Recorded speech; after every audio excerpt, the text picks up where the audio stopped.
warahmatullahi wabarakatuh. Ladies and gentlemen, we are from Sekolah Menengah Atas Negeri 1 Purworejo, Indonesia, are going to discuss about Merdeka Belajar to fulfill the well-being needs of high school students during pandemic. First of all, I would like to introduce our team who will speak in this occasion. The first is me, Angela Veronica Falavi, and the second is Lugas Edwin Ardiansyah, the third, Nanda Surya Farando, and the last. Gilang Sabila Rasa. So, I'm going to tell you the background first before we go to the core of this presentation. The COVID-19 pandemic has prompted many changes in the teaching and learning process from direct to online classroom activities. Teachers and students must adapt themselves to the new online teaching and learning paradigm. So, to meet the students' well-being needs, the government of the Republic Indonesia had launched the Merdeka Belajar learning program, like other learning programs launched in other countries during the COVID-19 pandemic. However, can the program fulfill the students' well-being needs or not? So, we're going to discuss this problem. We in the Ministry of Education have translated this vision into the concept of Merdeka Belajar. The translation of that is the freedom to learn. There are many, many elements of this philosophy of the freedom to learn that will create transformational change in our education system. Based on the background, the problem we identified is well-being needs of high school students are not fulfilled. Many students find it difficult to study during the pandemic. Most of them are stressed, lack socialization, do not understand the material given, and lack physical activity during distance learning. One of the solutions from the government is named Merdeka Belajar. Merdeka Belajar is a program launched by the Indonesia Ministry of Education. In the Merdeka Belajar program, students are given freedom to access knowledge. It means that the source of knowledge are not limited to classroom context, but also outside the classroom, internet, libraries, and also in the surrounding environment.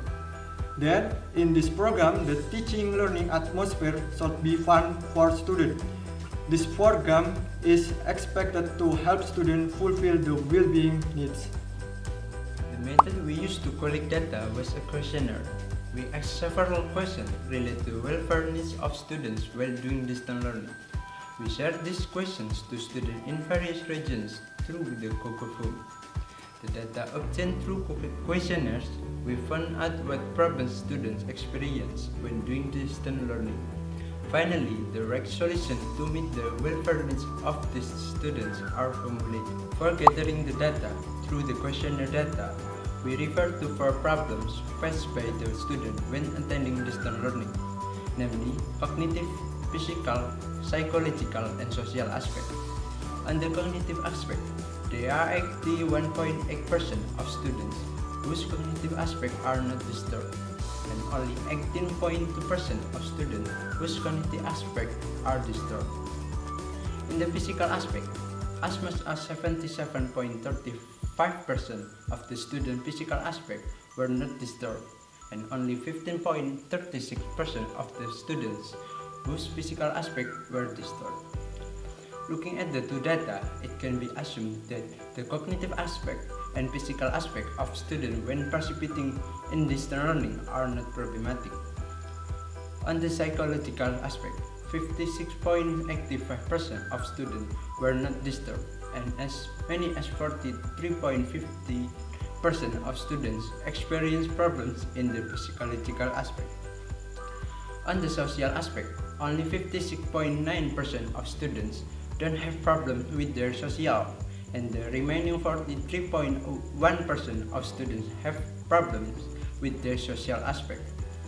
From these two aspects, namely psychological and social aspect, many students are disturbed when doing distance learning.